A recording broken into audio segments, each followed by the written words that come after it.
Hey guys, welcome back to Danny Rants. Today we have Isabelle Deltore, who is a nightlife professional, adult performer, and now superstar DJ. Hey. So Isabelle, how are you today? I'm very well, and you? I'm good. Thanks for coming down today. Thank you for having me. That's all right. So I guess where I'll start first, and it's not something that we go into mad detail, but it's like where you're from, a little bit about yourself, and then I guess how you began your journey into nightlife, really. Yeah, okay, so Melbourne born and bred. I've been in Melbourne my whole life, whole 42 years of it. And I suppose I started my nightlife at the age of 21. I decided to go be a waitress at a gentleman's venue in Melbourne. Which one? It was Men's Gallery, which was pretty cool, and that was interesting back then. That was like the early 2000s. Yep. So A little bit more colourful King Street back then. it was very much so. So I met quite a few colourful characters and very young, 21-year-old. And then, I went into civilian life again for a few years and then didn't return back until to gentlemen's clubs again until I was 29. Oh, really? Yeah. Why was that? So like when you were doing it beforehand, you were just waitressing? Yeah, so I was just waitressing, managing behind the bar and stuff like that. So, yeah. But, And what made you come back full circle? I had a midlife crisis. Yeah? I was working in the justice system, I suppose. I was working in the prisons and became very jaded, hated it. And I'm like, I just need to get out. Like, I don't want to do this anymore. And why did you hate the prison job? It was, I found it was, there was no reform happening. The system just wasn't built to rehabilitate. It was a very different thought process back then. Still probably now, to be fair. Still probably now, at least it's a little bit more about reform and stuff like that now. And I just became so jaded after like 5 years of it. I'm like, I'm sick of it. I'm not making any change. Yeah. And I'm like, it would take me 3 months to find another government job. And I'm like, I'll just go and just dance on the side until I can figure out what I wanted to do. And nearly 14 years later, I'm still in the adult industry. I just haven't left. Yeah, wow. So, yeah. So when you were 29, obviously you were a lot more mature than when you were 21. Yeah. So was it a hard step to go into dancing? Like was there nerves and stuff doing that? I remember the first time I started at Spearmint Rhino and and back then the clubs were like bustling, like it was next level. And I stood there like an idiot in the corner and the first guy came up to me and he goes, "Hey, do you want to go for a dance?" I'm like, "Oh, okay." And his comment was, he goes, "You just move like a snake." And I'm like, "I don't know what I'm doing." That was my comment back to him. And that night I made in one night what I would make in 2 weeks, doing night shifts and stuff at the jails. And I sent them an email at like 4 a.m. I'm like, "So long, see you later." Thanks. Oh, really? So it was that I quit quick? on the spot, yeah. Yeah, So wow. At no stage did any of the jobs overlap. I just said I'm done. Yeah, crazy. So, yeah. And so what was the process of like hiring? So, because I've obviously been around and working in King Street, but I actually know zero. So I'm probably going to dig into the actual fundamentals of how it works rather than the actual activity. Yeah. But so how do you even get a job at a place like that? So I'd actually gone in as a patron to Spearmint Rhino just to have a look and to see what I would be up for. And I spoke to floor management and I said, "Hey, look, I'd like to dance. I've done like a couple of pole dance classes at the local pole dance studio then." And they said, "Yeah, sure, come in and audition." So I went in and it was early on that weekend of an evening and I got up on the stage and tried to do my little thing. I don't think I was very good, but I didn't fall over, so they hired me. It was fine. So I think that's all they wanted to see, that I wasn't going to fall over. So on 8-inch stiletto. So yeah, that was it. And so when you say they hired you, like how does it work? Like how does the payment of a dancer work? Each club is different. So the general rule of thumb is that you, as a dancer, will approach a patron, or they'll approach you. You're like, "Hey, would you like to go for a dance?" or whatever the conversation is, and then you go to the dance area. So sometimes it's VIP, it's a little bit more of a private area. Other times it's sort of like a bit of a area with quite a few people having dances and stuff like that, depending on the venue. Some clubs, the customer will actually pay the venue and then they'll give you the money afterwards. Like split the pot, or how does that work? Sometimes, like Queensland do that. They pay what they call the controller there and then they pay you afterwards. Some venues will actually hold your pay until like the end of the shift and they keep a tally of it. But mainly Melbourne, they just give it to the dancer and then she puts it on her wrist or her bag or whatever she's using for that night, and then that's it. And you pay commission or no?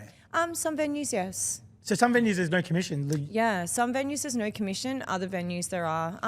I think Queensland was like 40 or 50%. Sydney's quite nasty for that as well. Like the percentage, they're not nasty, but the percentage is pretty brutal. But I think like there's a couple of venues that do percentage in Melbourne. So how's it work for them? So it's effectively like when we run a club night, Yep. we do like a bar door deal, right? So we bring in the entertainment, we bring in the door person, and that's really it. And then our job is to bring in the people. Yep. We get access to whatever the tickets are, say $20, $25. And then the venue takes the bar, but they therefore pay for security. So it's much the same. But but instead of us, effectively you guys are the entertainer / promoter in a sense, Correct. right? So people come down to watch you, they're collecting the $20 at the door, Yep. which is $25, whatever it is. Yep. And then they're taking the bar, and then all you girls that are working effectively are your own little entity business. And we're paying a house fee. You are paying a house fee. Yeah, so we'll pay a house fee. So it's like, chair hire at a tattooist or something like that. Yeah. So we pay house fee. And then, What does that look like? What's a house fee? It depends. So I know Spirit Rhino do a staggered one. So the later you come in, the more the house fee is. The last time I was at a venue, they were up around the 110 mark a night. Per night, okay. Per night. And I feel like that's pretty much across the board. Some venues were much cheaper. Yep. But the earning capacity was smaller, mainly because of the hours that you could work. So. And so how about when you said you started Spin Rhino, could you work wherever you wanted? Or were you kind of hired by them and it was like, how did that work? So if you were at one club, you were at one club. Like you couldn't jump from venue to venue and you'd be on a roster. So you'd usually stay at a venue for quite a few months. And then I found I would get burnt out from particular venues and then I would be looking for something else. So I would jump to another venue. And I felt like that was the best way for me to keep fresh. And then I travel interstate. So I actually became a showgirl. I won 2 world titles. Crazy. Of Miss Nude World. And so then I was doing stage shows and being paid for those performances. So Via who, the promoter? Yeah, by the venue. Yeah, cool. So that would be pretty cool. And then I would just travel interstate and keep myself fresh. And that's how I stayed in the clubs for 8-9 years. Oh, really? Okay. So, yeah. Did you hate it, love it? No opinion of it? Like, I had the best time ever. I found it was difficult though, so it's very hard to not fall into the trap of having a few drinks with customers, especially if you get booked at VIP and they've got bottle service and then 1 bottle of Moe turns into 4 bottles of Moe and then you're lit by the end of it. But, you wake up with however much money on your wrist, which is great, but it makes it very difficult to not drink at the venue because you're there to have a good time, you're there to party. So that is a trap within itself. And I found that was probably the nail in the coffin for me. I'm like, I just can't keep getting lit every weekend. The lifestyle tangle. Yeah, that's it. So it's interesting because same as us, like when you're working in clubs and whatnot, it's also hard. Yeah, and it's easier, but back again, like you're talking the same sort of time periods. Yeah. In the 2000s, like if you're a DJ and didn't drink, you weren't a DJ. Exactly right. You're not part of the community. You're there to have a good time. You must embody having a good time. And alcohol is part of that. Yeah, and that's also too, it's like there was tricks of the trade too. Like as I got older, I started to do things like I would order a short Coke. So it would be a short Coke so people thought I was drinking. Yeah. Or I'd purchase a beer and I'd sit on that beer for 3 hours, but I'd hold it. So if someone said, do you want a drink? I would just show them like, no, I'm good. Yeah, so I would hold a half full beer all night. And that were the ways that I was able to be a functioning human in a sense while working in the nightlife / entertainment industry. Yeah. What's some of the tricks in the trades that you sort of used back then to not necessarily just alcohol, but just in general? Yeah, so some venues would have special names for drinks. So there was one venue where we weren't allowed to refuse a drink from a customer, but we could order, say, a vodka lemon soda double ice, and that was no alcohol. Yep. So they would actually have a specific bottle of vodka that was just water for dancers. So it was like, oh, thank God. It's a bit underhanded.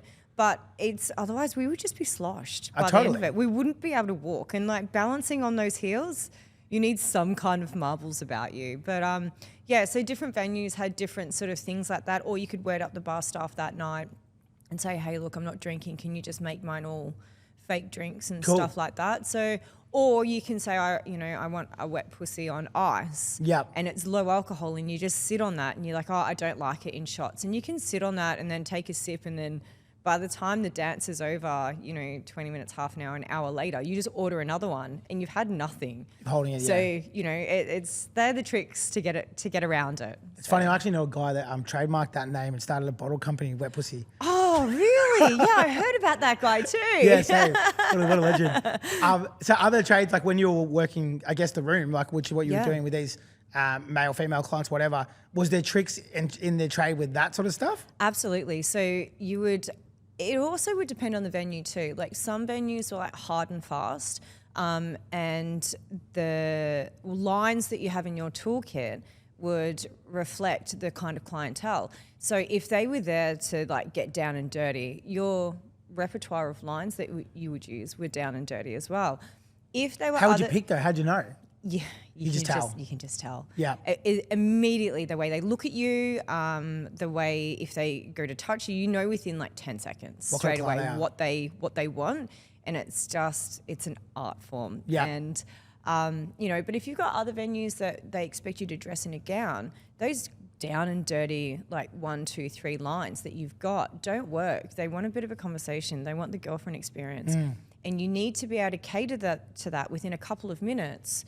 And then if they're not interested, don't waste your time, because if you're having a 5-minute conversation, that's still entertainment, even though True. you're not undressed. It's like still doing a quote. Exactly right. It's Yeah. still free entertainment, and they want the girlfriend experience, but you can pay for that.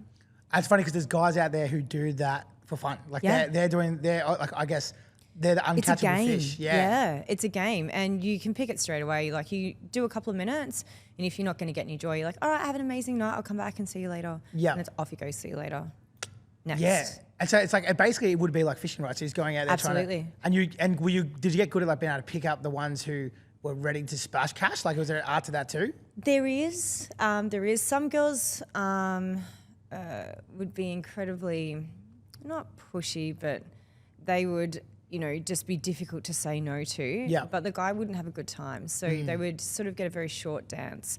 If you wanted to keep longevity, it was providing a bit of a service for them that they wanted. You had like 10 seconds to figure out what kind of service they wanted, and then you have to cater to that and then try and keep them for as long as you can and make sure that everyone's having a good time. You're there to provide entertainment, wholesome entertainment, whether you're counselling them on issues with their wife or they just want to have fun. Yeah. You need to sort of pick that and then cater to that. So that was how I worked. Yeah. Everyone's different. Every girl is different, and every venue's different. Every state is different. It's you need to catch up quick. Yeah. So is there any terms you can let us in on that we wouldn't know? So like I know in my industry, for argument's sake, we use the word packs for how many capacity there is.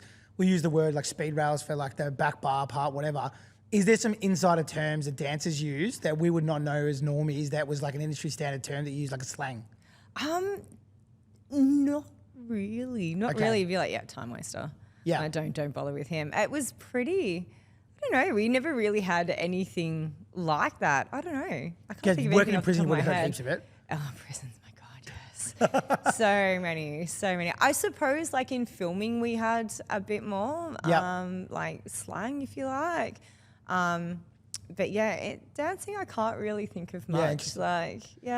So other one was like you said before about how many rules there was. So you go into these different venues. Like how did you know these rules? Like was these older head chicks that would just sort of fill you in as you walked in, or like I'm assuming it was like the club would generally give you the rules, like the lowdown, and then you just double check what the other dancers and stuff are doing.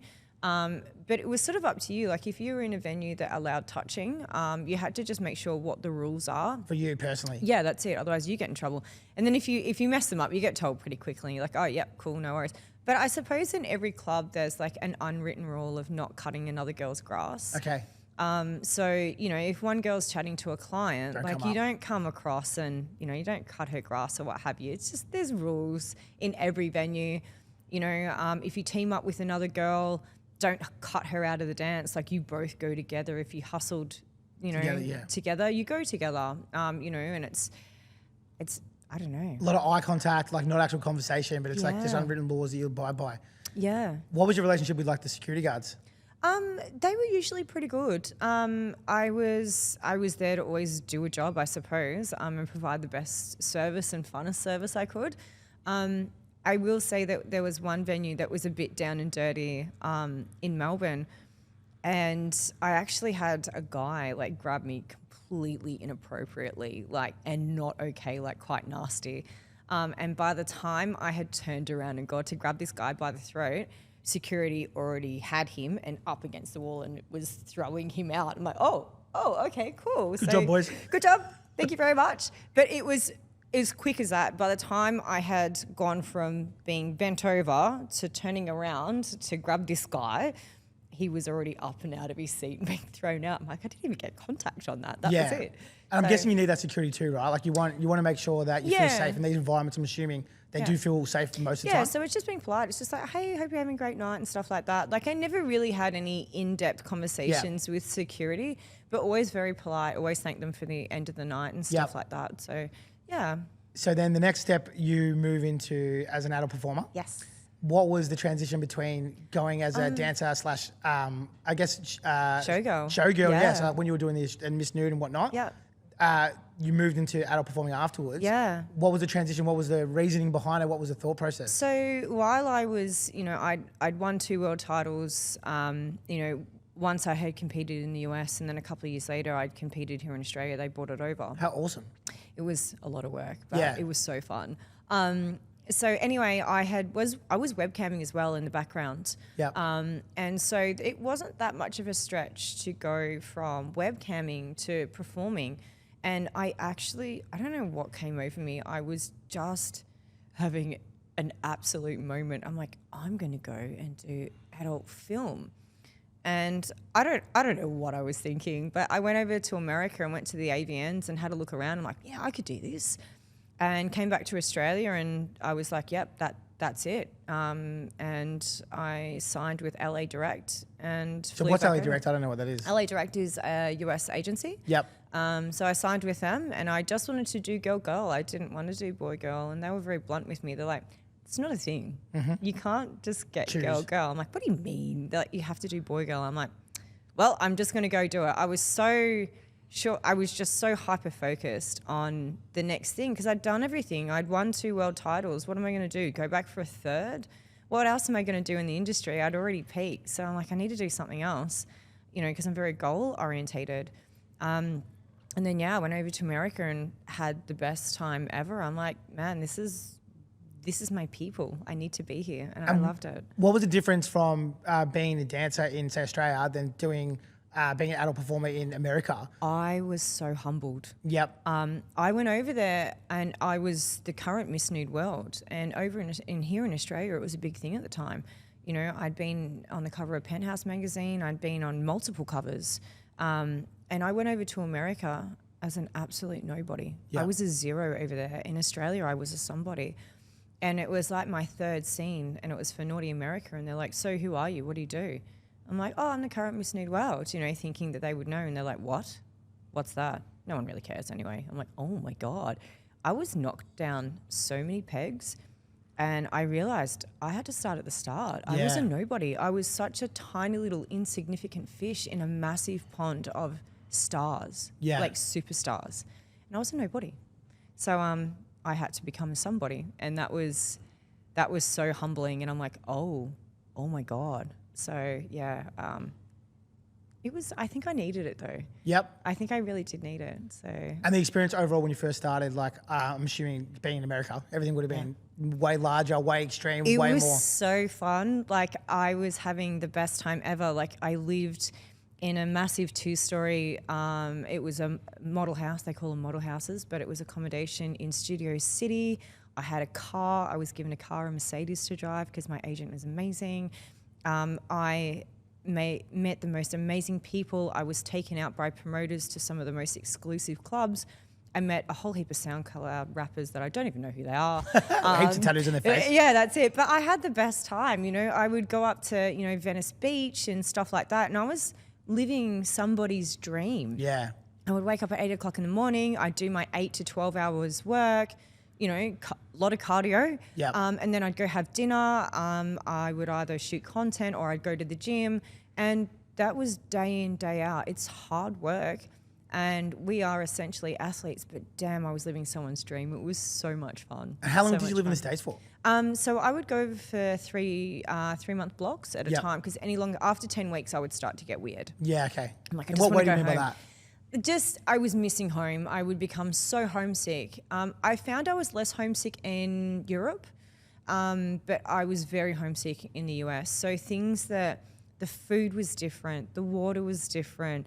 I struggled to get my hair extensions moved up. I have to find someone to do my Botox and filler and just those maintenance things. I'm like, I just want to come home. Like, I missed my horses. And I'm like, I'm mad at your horses too. yeah, my 4 walking vet bills. They eat my money and drink my tears. But yeah, it was just things like that. And as much as I loved LA and Vegas, I was Got over yearning it. for home. So going back to the commercial part of it, Yeah. so when you had an agent, what was the breakdown? What were you paying them? And I guess if you're okay with it, you don't have to talk about it, but like, what was sort of the income you could make? Was it a lot more than being a dancer? Or like, what was the appeal to it? Was it just a change in scenery? It was just a whole change of lifestyle. So the agents usually take between 10 to 15%. Some take 20. Each agent is different. But it's similar to music then. Yeah, that's it. Yeah. But the difference I found with agents in the adult industry and music agents is that the adult industry, they were very much like, if something went sideways, my agent was threatening to rip heads off. Yeah, wow. Like, he was like, absolutely not. And he was the most caring and protective. There were certain people that he's like, she's not working with you, because they weren't really above board. And he was the first one, I would rather have the pit bull in my corner. But they were very much, supportive and would talk you through decisions. So if you decided to up the ante a little bit and go, well, I want to offer, the next level, as far as scenes go, your availability and what you would like to do in scenes, they would talk you through it and be like, are you sure you want to do this? You can't come back from it. Then you'll get booked for these things all the time. And they were very much talking you through that, but they let you go with your own image. So, if I decided to cut my hair shorter, they'd be like, yep, that looks good, that's fine, all good. Or if I wanted to go into a different direction, they'd be like, yeah, we think we can get you booked with that. Yep, that's all good. And so we very much had control of our own social media and stuff like that. But they were always consulting you all the way through. The music industry, I found, it was just slightly different. They were a little bit more hands-off. Yeah, they are. It's almost like you do your thing. You create your picture, you create your image, and then we'll facilitate, opposed to like build and create. If that makes sense. Yeah, I feel like in the adult industry, I was maybe I was just lucky, but I had a very nurturing agent and a very protective agent, and would consult me through things all the way through. Just a little bit different, I found. So, yeah, for sure. That's an interesting sort of take on it. Yeah. So when you're working in adult film and whatnot, obviously when you're working as a dancer, it's a really easy transaction, right? They're coming up, you're talking to them, it's service / money like trade-off.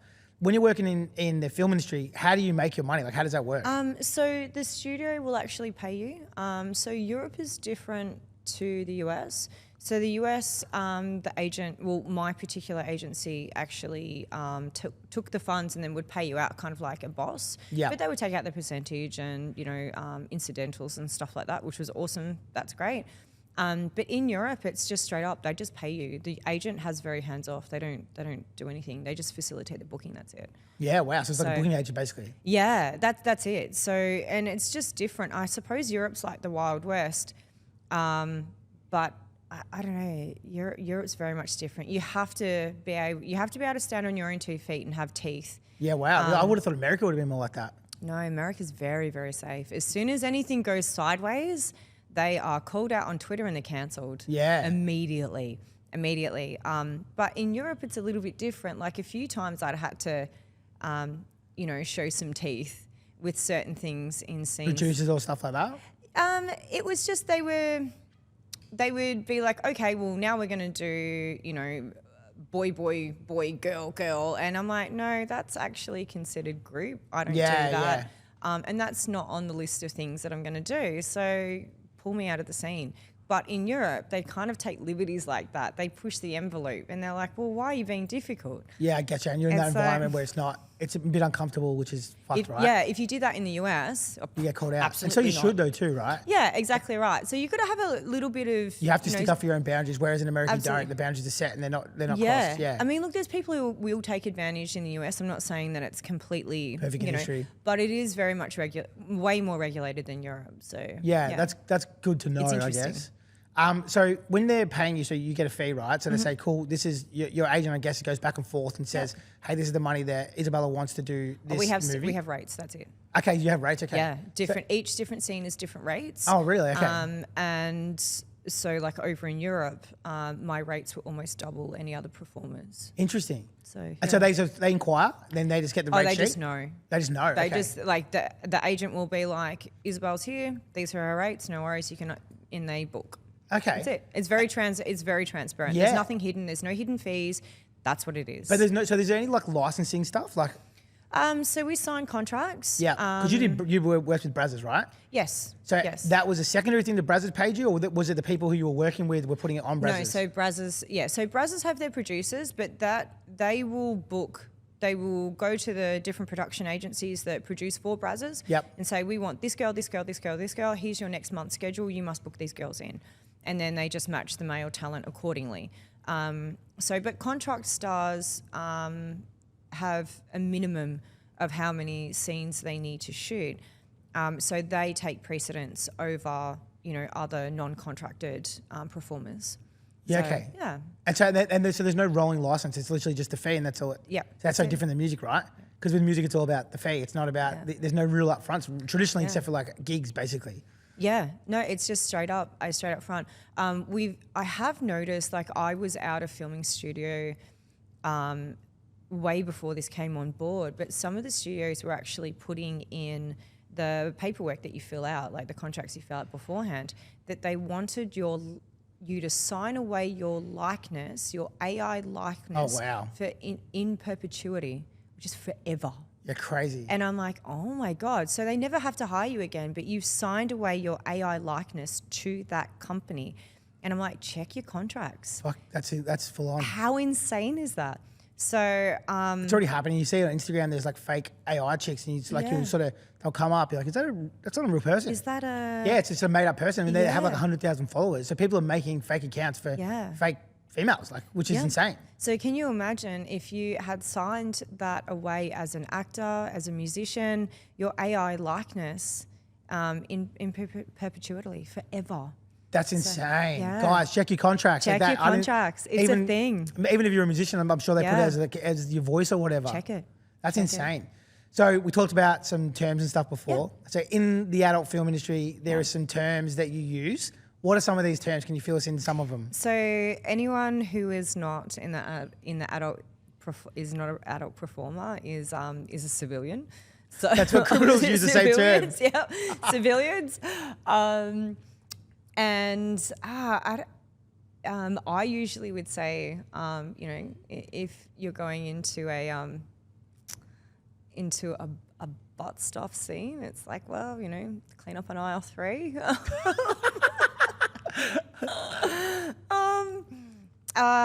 Things like you've just got to make sure that like you're douched. People are like, what, a douche? And I'm like, yeah, we douche out and all those kind of things. Well, what else? It's funny how every industry has I'm terms. just trying to think of stuff. I'll stuff now. on the spot. I'll put you on the spot. I know. I'm like, these are questions I should have thought of earlier. They'll come to me later. I'll be like, other things I'll come to later. But yeah, I don't know. I think the industries, there's a lot of like subtleties about it. I don't know. Maybe I've been in the industry so long that it's normal terms. They're just normal to me. I can't think. It happens to me. Like I'll be doing my video content and I'll say terms, and then someone's like, "What's that?" And I'm like, "Oh, you don't know what that term is, yeah?" Because I've just used it for so long. It's just like a part of my vocabulary. Yeah, I say it all the time. I'm walking down space. I'm like, "Wonder what the PAX is." Everyone's like, "What's that mean?" Yeah, like capacity. Like, why is it PAX? I'm like, I don't know. That's just the term for it or whatever. Yeah, there's so many different ones. So the OnlyFans stuff. Yes. I'm not going to stay on it for ages because it's one of those typical points. Everyone does OnlyFans. Yeah, but I'm just like, how do you make money from that? Like, how does that work out? Okay, so that's paid directly into my bank account. And there's no that Patreon. Patreon. That's another one. OnlyFans take a cut, and then you got to promote yourself on the platform. Yeah, so they've got no search facility. They've got no search engine. So it's just whatever traffic you drive to your particular page. You know, and that can come from many different forms. It can come from like Reddit, TikTok, Instagram, Twitter. It's just all a plethora of, you know, social media can drive traffic to your platform. So yeah, and then they take 20%. So that's like a management fee in a sense, kind of. Yeah, just to, you know, cover any chargebacks or anything like that, and to actually provide you with the platform to put, and storage. I have terabytes worth of stuff on their servers. So yeah. And so if you've got a manager, does your manager take a cut from the OF, or is that always standalone? That's me. So I'm probably one of the, not few, but I'm one of the performers who does manage my own page. Yeah. So I'm in there replying to everyone's DMs. None of you are getting spoken to right now, so sorry. I'm doing other stuff. But yeah, I'm the one in there like chatting to fans and stuff like that. So I like to keep, you know, not boutique, but, you know, I keep really good relationships with my fans. You know, so some of them know more about me than what my parents know about me, which is just wild. So I have a really good, deep relationship with my fans. Yeah. Yeah. So the last sort of 2 years, maybe 3, you've been in music, you've been working in music, you've been traveling around Australia. Yes, it's sort of, there's some different, I guess, turns that you've taken and like it's been a wild ride. Musical journey, some learnings. So what kind of got you or made you decide to start moving into DJing? Okay, so and now techno, but like I guess we'll start, yeah. All right, so what it all started is that when I was doing stage shows, we would have to, I chose to do all my own music, so I cut all my own music. So each stage performance, there's a start, a middle, and an end. The performance must make sense. The music must make sense. So I was in Audacity, the music program, I used to use it too. Working with that. And I would do all my own music and cut all my own stuff. And that's how I started, I suppose. I was just like, I kind of miss that creative process. I wonder if I can do this live. So anyway, I actually walked in. I was friends with the owner of Union Heights, and I walked in there. I'm like, hey. That's a graffiti joint in Chapel Street, yeah. Yeah, and I'm like, hey, can you help me out? And I was speaking to actually DJ Woolsey. I'm like, I think I want to DJ. Can you point me in the right direction? So they sent me to United DJs, DJs United, and I did like their little 6-week course, and I learnt the basics. And I showed a bit of a interest in scratching. Yeah, really? Yeah, so I started on Technics. That's cool. On DVS. On vinyl or no? Like no, just scratching on the new version. I did have needles. Yeah. And then I've got a set of phase now, but I actually, when I was over in LA, I did like a few private lessons with Beat Junkies. I did like 5 private lessons with Beat Junkies. So sick. And I came back to Australia and I was just like, I'm the most uncoordinated person on the face of the earth. Like, I don't have the coordination for that or the dexterity. Scratching, yeah. And I'm like, I really wish I had have like pursued that a little bit more, but I would pick it up and then not go back to it, then pick it up, and it was hard. And then COVID happened. Yeah. So then I was introduced to now a good friend, Joe Sofo, who owns Concert AV. Yep. And he was like, hey, I can help you go digital. So I bought a controller from him. And then that was it. I started digital. So all the songs I had to move from Serato over to Record Box. So all my break beats and stuff that I had downloaded, they sort of came with. And I started with break beats and stuff like that.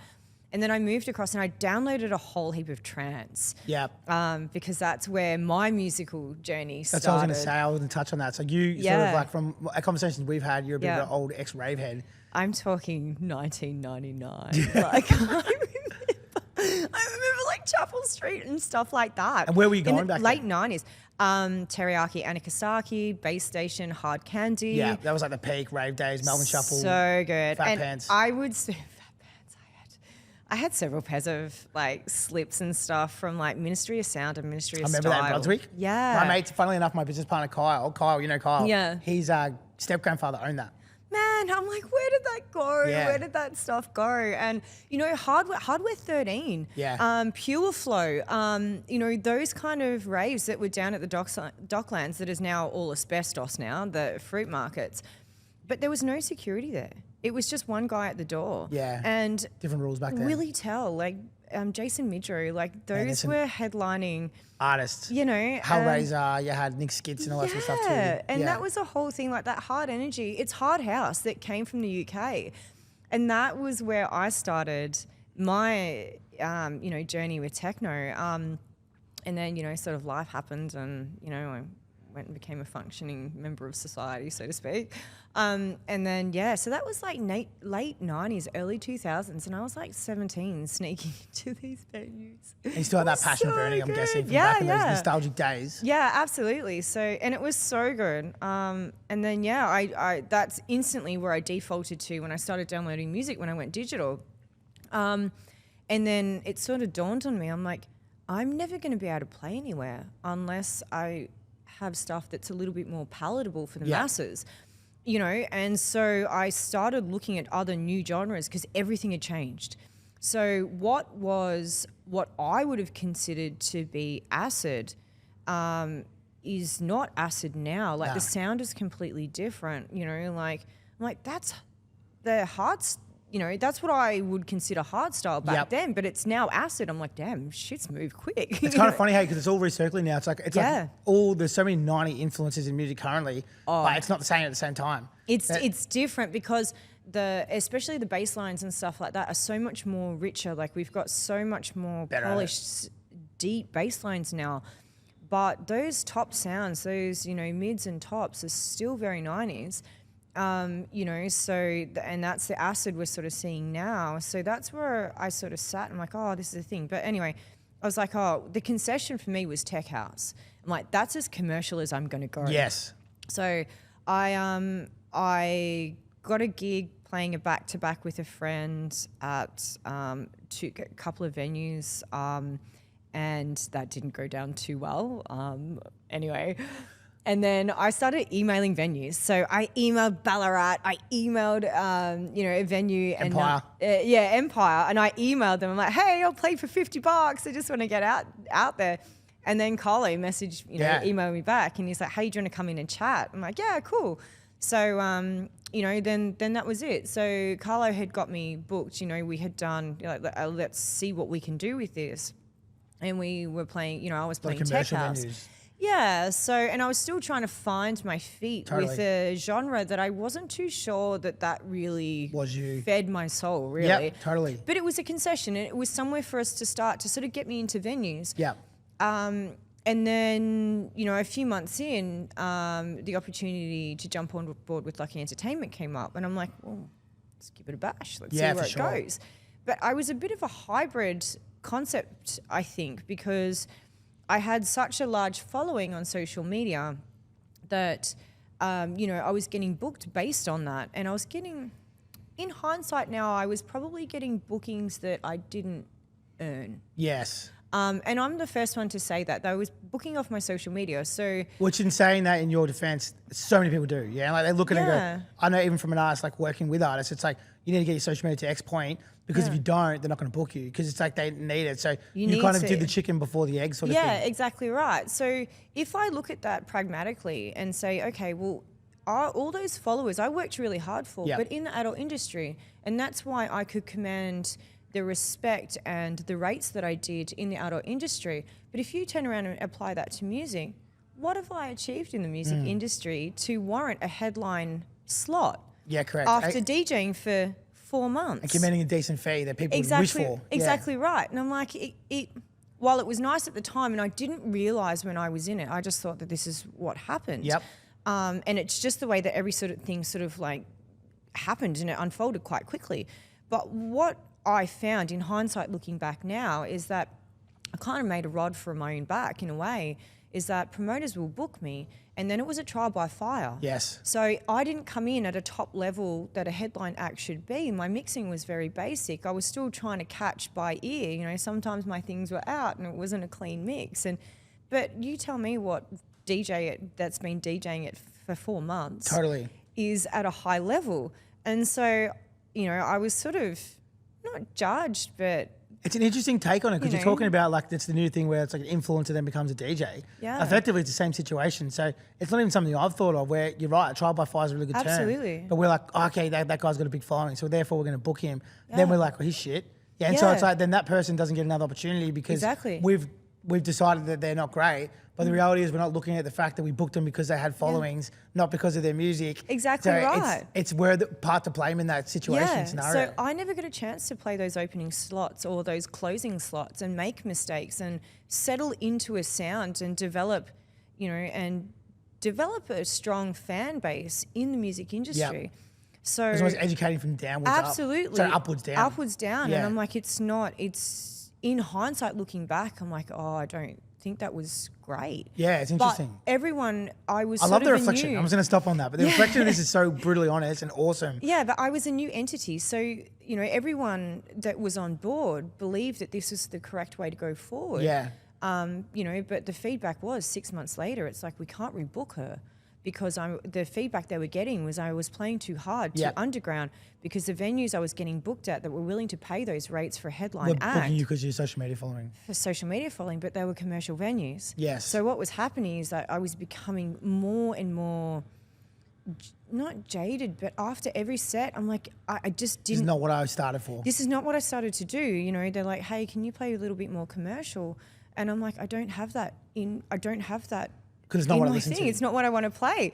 And so I was finding myself downloading more and more commercial stuff. And I'm like, Doing it for the wrong reasons. I went to this one venue and I remember the person who had booked me goes, now just remember, honey, play a little bit more commercial. And I'm like, that's it, I'm done. Yeah. I never want to play music again. I'm over it. And, you know, I actually went back to my hotel room. I'm like, I think I'm going to cry. I don't want to do this anymore. fuck And this. all the joy had just been taken out of it. And it was now flying in, flying out, and there was no passion to it. And I'm like, I don't need to do nah, this. I'm done. So that's when, you know, I had a conversation with Carla. I'm like, this is not working. This is not working. And we sort of decided that, you know, at that stage where I was at, that Lucky Entertainment perhaps I wasn't the right fit for them. Yeah. They did everything they could to push me in the direction that they believed was correct at the time. They did such a great job. I wasn't right for them. So, yeah, then I was like, well, And we started talking. what do we do now? Yeah. And then, We started talking. Then we So I started guess that's something talking. that people don't know about. You Yeah. came to me and we started Yeah. talking. You were like, I want to play this style of music. Yeah. And then since then, it's been 6 months. We've sort of been Yeah. working out a way for you to do what you started it for, Yeah. right? Like to work out why you love this and your passion and whatnot. And it's fucking hard techno. That's the thing. Some pretty upfront stuff. Yeah. And I guess the journey there is still to be continued. But Yeah. you've sort of now figured out what you want to do, where you want to be. And you're now working in production too, which is fucking Yeah. awesome. You're making some music. Yeah. Hopefully, people are going to hear it at the end of this year. I'm excited for that. And the next part of your journey, hopefully, is a lot more. Yeah, I just Exciting. I want to strip everything back and just start at the beginning. I want to do it right. I want to do over.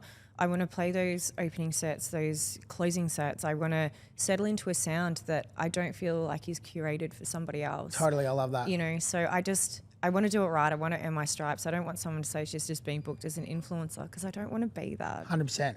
I never set out to do that. I don't care if I'm playing And that's the thing. venues that no one's heard of. Yeah, that's the thing for me. It was like even when we first caught up and we started Yeah. having those baseline convos, and I'm like, we're going back and forth on labels and music, and I was just Yeah. like, how the fuck did you end up playing at these commercial venues? Yeah, and so and Yeah. that's where I guess we started to have these conversations, which are going to lead into the next part of your journey. Yeah. But it was like, I was like, fuck, you are way too musically educated to be playing commercial rooms and dropping Yeah. fucking Fat Boy Scoop. Yeah. It's just not where my soul is. And you Yeah. know, I see other performers and that is their absolute vibe. Like one of my favorite people Totally. to watch playing is Spice. Yeah. And he does that so well and he's so amazing to watch. But I'm like, dude, not what me. you're playing would kill my soul. Yeah, and I get that. So if you're not going to do anything in the creative industry, Yeah. but it like doesn't matter if it's a promoter, adult performer, Yeah. DJ, fucking filmmaker, podcaster. Yeah. If you're not fired up by it, don't do it. Yeah. Like that's a lesson learned, Do right? what feeds your soul. And, you know, and if I'm playing to 5 people and those 5 people are in a venue at like 11 o'clock at night and there's bar staff there and they're vibing what I'm playing, that's perfect. Yeah. That's exactly where I want to be. That's exactly where I need to be. I love So, it. Yeah. I can't wait to see the next part. I'm excited. I've heard the stuff you've been making, and I fucking know it's awesome. I'm excited. I think it's going to Yeah. shock a lot of people, but it's also Yeah. going to impress a lot of people. Good. Unfortunately, we have to wind this up because our time is done. Firstly, I want to say thank you so much. That Thank was you for fucking having me. awesome. I love sitting down with you on the couch and having a good 1 hour convo just back and forth. Jeez, that's flown, hey. Yeah, it goes quick. And then second to that, I will have to thank my sponsors, WP. I know you're aware of them. Everybody is. That is so good. This is the new one, yeah. That is a vibe. It's so good. It's I like a had that pina at colada in a District bottle. 1. I'm like, give me a double of that. It Yeah, was it's so good. good. So luckily, this is for you. I'm going to give you a bottle. Hey! But this is our new flavour Tropical Smash. Thank you, WP thank Shots. you. Without them, I wouldn't be able to create this platform to tell all these fucking amazing stories like your one. Yes, thank you. And I just want to say thank you to them. Thank you to you. Thank you. And watch this space for Isabelle because I reckon this is the year of her fucking going to the next level. So watch this space, guys. Thank you so Thank much. you.